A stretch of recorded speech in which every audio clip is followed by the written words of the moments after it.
என்னுடைய நண்பர் முகமது ரபீக் ஒரு கல்வியாளர். அவரை அடிக்கடி என்ன சொல்லுவார்னா, ஒரு மாதத்தோட அருமை குறவு பிரசவம் குழந்தை பெத்த பெற்றோருக்கு தான் தெரியும்னு. அதே மாதிரி ஒரு நாளோட அருமை அந்த கவர்மெண்ட் ஜாப்ஸ் நிறைய ஆப்பர்ச்சுனிட்டி எல்லாம் மிஸ் பண்றாங்களே, அவங்களுக்கு தான் தெரியும் ஒரு நாளோட அருமை. ஒரு நிமிஷத்தோட அருமை யாருக்கு தெரியும்னா, லாஸ்ட் மினிட்ல ட்ரெயினை விட்டவங்களுக்கும் பஸ்ஸை விட்டவங்களுக்கும் ஏன் பிளைட்டை விட்டவங்களுக்கு தான் தெரியும் அந்த ஒரு நிமிஷத்தோட அருமை. அதே மாதிரி ஒரு செகண்டோட அருமை யாருக்கு தெரியும்னா, லேசா ஒரு பிராக்ஷன் ஆஃப் ஒரு செகண்ட்ல கண்ணை மூடி ஆக்சிடென்ட் ஆகி கை கால் இழந்தவங்களுக்கு தான் தெரியும் ஒரு செகண்டோட அருமை. மேலும் ஒரு மைக்ரோ செகண்டோட அருமை யாருக்கு தெரியும்னா,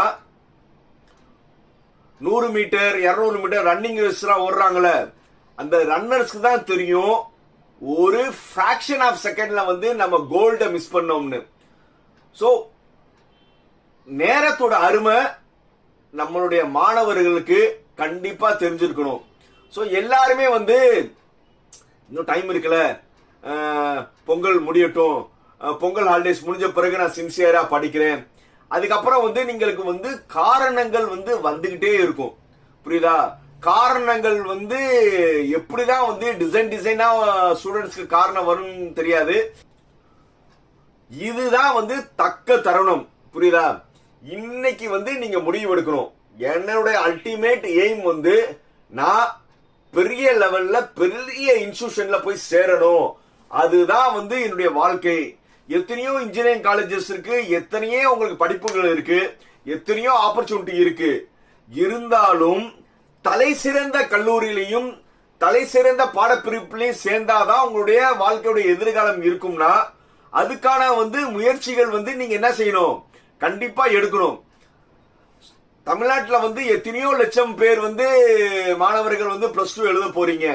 அதுலயும் பாத்தீங்கன்னா எல்லாருக்கும் எல்லா படிப்பும் நல்ல படிப்புகள் இருந்தாலும் ஒரு குறிப்பிட்ட கல்லூரியில் குறிப்பிட்ட பாடப்பிரிவு சேரணும்னா உங்களுக்கு போட்டிகள் நிறைய இருக்கும். நீங்க எவ்வளவுதான் லட்சமா காசு இருந்தாலும் அது எதுவுமே உங்களுக்கு கை கொடுக்காது. உங்களுடைய மார்க், நீங்க எடுக்க போற ஒவ்வொரு மார்க்குமே 1 கோடி ரூபாய்க்கு சமம். நீங்க பெரிய இன்ஸ்டிடியூஷன்ல நீங்க இப்ப நீங்க ஜெயில நீங்க எத்தனை ரேங்க் உள்ள வர்றீங்க தான் ரொம்ப முக்கியம். இதே நீங்க பிளஸ் 2ல டோட்டல் மார்க்